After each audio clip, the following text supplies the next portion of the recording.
请第二位的演讲嘉宾。那么第二位的演讲嘉宾是来自 Mark Plus 的首席执行官，也是我们科特勒经典书籍《营销革命》的合著者 Mr. Evan Setiawan 先生，给我们带来《营销革命5.0数字时代的类人技术》的精彩分享。邀请来，大家掌声欢迎。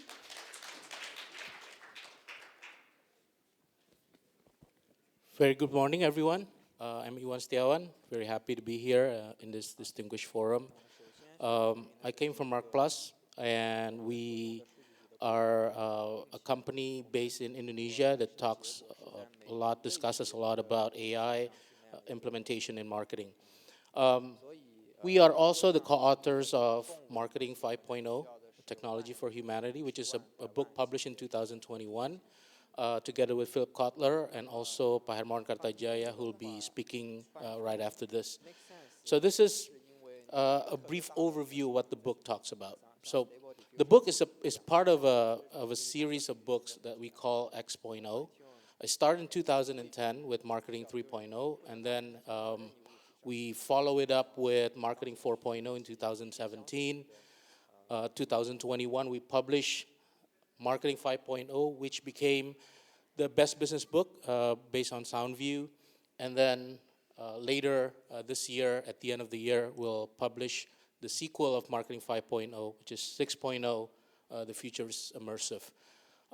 Today, I only have a very brief time to share some of the concept that we have in Marketing 5.0. So I'll have three-part presentation. I'll start with the new landscape. It talks about the trends that is influencing the way marketing evolve. There are 5 trends. I'll explore one by one. Number 1 is the battle for attention. Basically, if you are living in today's era, you'll be exposed to many contents in social media and chat platforms. You basically receive a lot of messages, and most of the messages are irrelevant to what you need.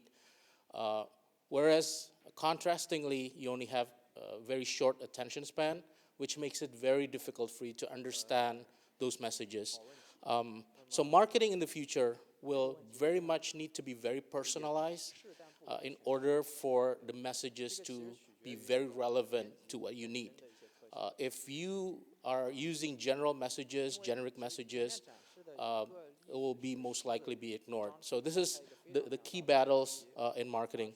So that's number 1. Number 2 is generation gap. Basically, we have 5 generations living together today, side by side, and each has different preferences, each has different needs, and this will be a key challenge for you to be able to align your marketing strategies to each of the generations with different preferences, especially when we talk about the digital native generation, the 2 last generations living together on Earth, Gen Z, which we call the first digital natives, and of course the Gen Alpha, which is also a digital native. Digital native, by definition, is the people who are born with internet. They're born in a situation where their environment is fully connected through internet, and they don't know the world without internet. They basically have a huge dependence on internet. And you can even say that these 2 generations on your right-hand side are basically an AI native generation, which they are very, very much familiar with the concept of AI. They know that they share data online when they interacted with websites, when they interacted on social media. They know that their data is being captured and being used to deliver a more personalized solution for their needs. So this is the key main targets if you're working on an AI and implementation in marketing. The third one is the rise of phygital. Phygital is a hybrid word of physical and digital. So in the future, we believe that it's not going to be 100% digital. You see, after the pandemic is over, people are coming back to meet in person. They go travel, they go to restaurants, they go back to shopping malls, and so on. So you'll see that physical interaction is something inevitable. It's just that we're more familiar with digital lifestyle as well. So a combination of physical and digital, we call phygital, will be dominant in the near future. And we can already see the sign.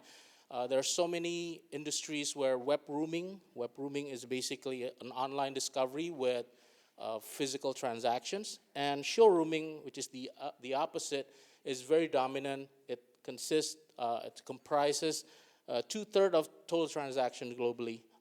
People are buying cars with online research. They study the cars online and then decided to buy it offline in physical stores, or buying clothes. They kind of tried it on. They try to understand whether it fits their body shape and whatnot, and then they buy it online for a discount. So these type of phygital interaction will be pretty much dominant in the next 5 to 10 years. Number 4 is what we call CX imperative. Basically, a lot of companies are focusing on innovation for a product. If you can see on the left-hand side, the volume of innovation in the last 20 years are primarily on product features and product systems, but it creates very, very less significant value. So it creates no value at all. It doesn't increase willingness to pay. You're creating a smartphone every 6 months with speeds twice the previous model, but you cannot charge twice. You can only charge 10% or 20% higher, which is very, very, very, very low in terms of value creation. So the alternative way to create value is, of course, I put a different color at the bottom, customer experience. Not many actually do it. Not many companies do it, but it creates a lot of value. Customer experience, the experience of buying the product, using the product, or as Philip Kotler said, disposing the product, will be more significant in terms of impact to value than the product itself. So this is another trend that we'll see.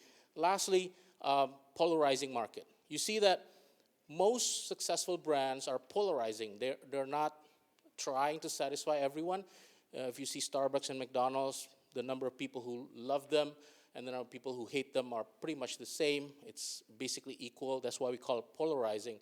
So if you're working on social listening, using AI to understand the conversation online, just basically understanding positive sentiments versus negative sentiments might not really give you the correct understanding of how strong a brand is.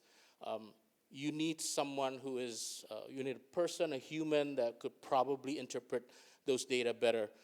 This is something that is also going to be very important in the next 5-10 years. So we offer solutions to those contexts, those challenges that we'll face in the next few years. We call this Marketing 5.0, basically a combination between two things: the new CX, customer experience, times the next tech. And I think Philip Kotler mentioned a lot about customer journey. It's basically the same as the new CX. We see that customer journey today are pretty much the same across industries. We can call it the 5 A's from awareness. People are exposed to your brand. They know your brand. They got interested in it. There's an appeal phase. And then they start ask question about it. They search online on search engine. They look up for a conversation on social media. They ask their friends and family. And then once their belief is confirmed, they act on it. They buy it. And, of course, they ended up using it. If they like what they use, if they like what they experience when they use the product, they will advocate, they will recommend the product to others. So generic phases of customer journey. And across these journeys, we can deploy the next tech. We can deploy a lot of advanced technology across the customer's journey to enhance the customer experience. And we kind of group those technologies into a framework that is basically inspired by human. If you look at it, one way of looking at advanced technology is that basically advanced technologies are mimicking humans. They're trying to imitate the way human works. AI, for example, is a very good way of imitating the way people think. We talk a lot about ChatGPT, large language model, which uses a subset of AI field called natural language processing. It's basically trying to imitate the way we communicate with languages. Sensor tech is the way technology try to imitate the five senses. Robotics is imitation of how people move, how people go about their business. Extended reality, metaverse is basically try to imitate, try to mimic the way we imagine things, the way we dream. And obviously, we like to connect as humans, and that's why a lot of computers are connecting with one another as well in a form of IoT, Internet of Things, or perhaps blockchain. So if you see, the next tech is what we call bionic. It's basically human-inspired.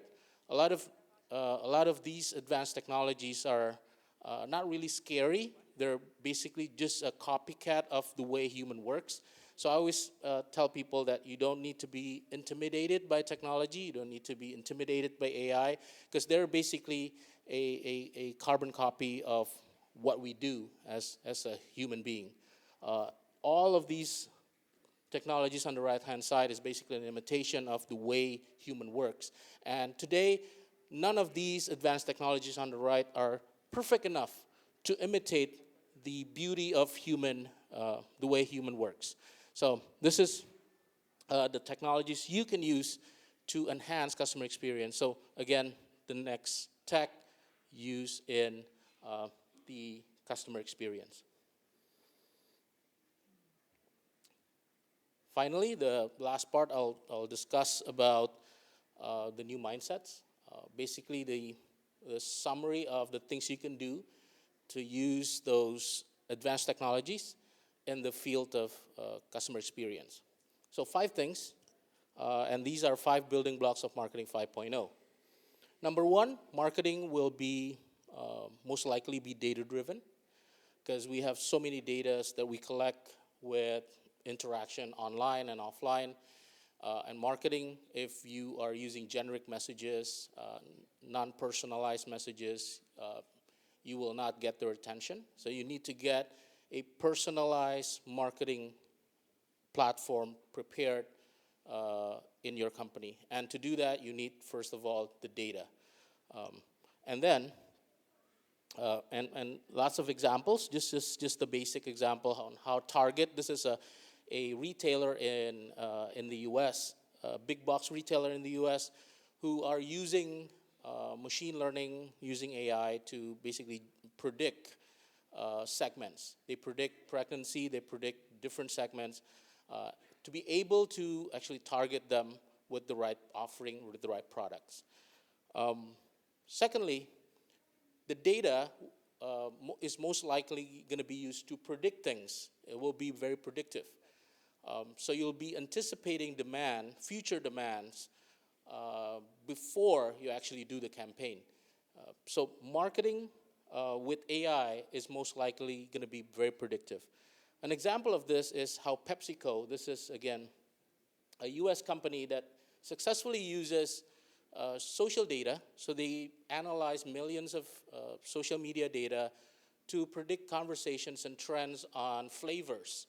So they try to understand what sort of flavors that triggers conversation on social media, and then they create a product based on trending flavors, flavors that are trending on social media. So this is a way to successfully develop products in a predictive manner. You don't need to try with trial and error, but you can actually predict the likelihood of success when you launch a product just by looking at the trends of conversations.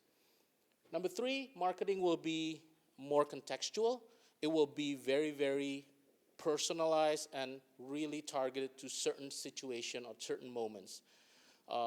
It's basically a way to deliver personalized recommendation, a personalized product in a real-time manner. So for example, this is a cooler, basically a refrigerator in Walgreens. Walgreens is a retailer in the US that gives personalized offers to people who are standing in front of the coolers. It basically equipped with face detection camera and AI algorithm at the back end to detect demographics, the gender, the age, the race, and they try to give personalized offers to different people based on their database. So giving offers not only drinks that are available inside the cooler, but also other things that they sell in the retail stores. Number 4 is marketing is going to be very augmented. It's going to be a combination between human that is empowered with technology, humans that are using technologies and digital devices. And an example of that is very simple. For example, if you are a B2B salespeople, you're selling to corporations, enterprise, it's very difficult to rely only on human salespeople. You need to combine between technology and people.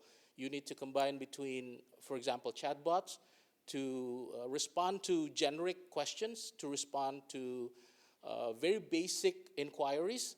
And then when it started to get intense and the question is getting more customized, you can basically escalate that to human salespeople so that you will be able to reduce the workload of your salespeople.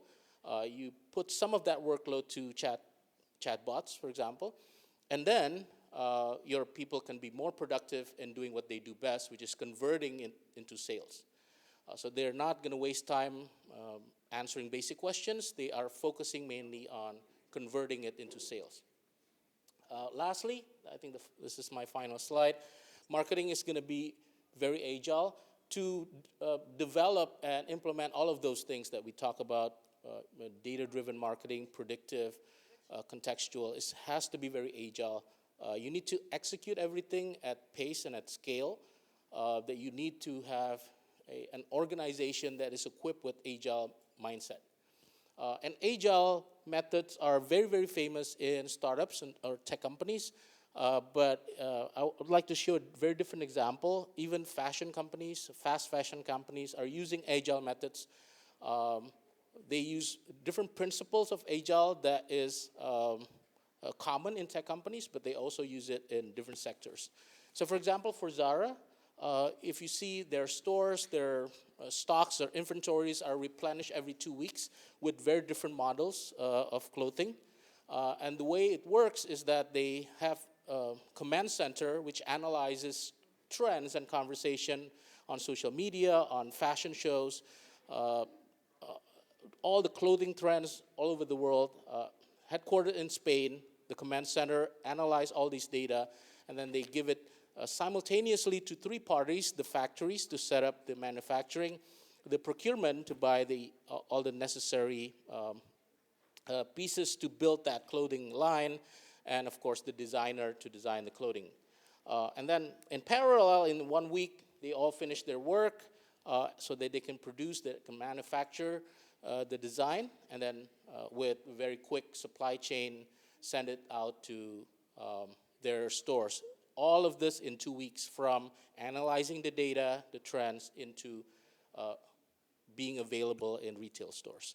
So this is the 5 principles that is going to be the key principles of marketing going forward, especially those who are very much influenced by technology and primarily the artificial intelligence and robotics.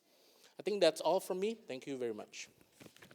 好，我们掌声给到了 Mr. Evan。Thank you so much.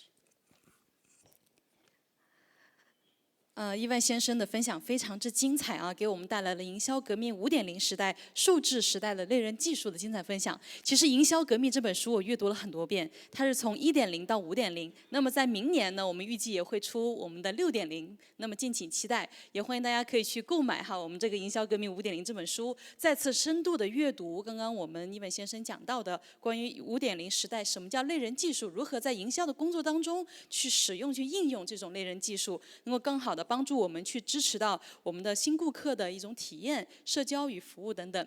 好，那么我们再次感谢他给我们带来精彩分享，那么也非常期待下一位嘉宾的分享。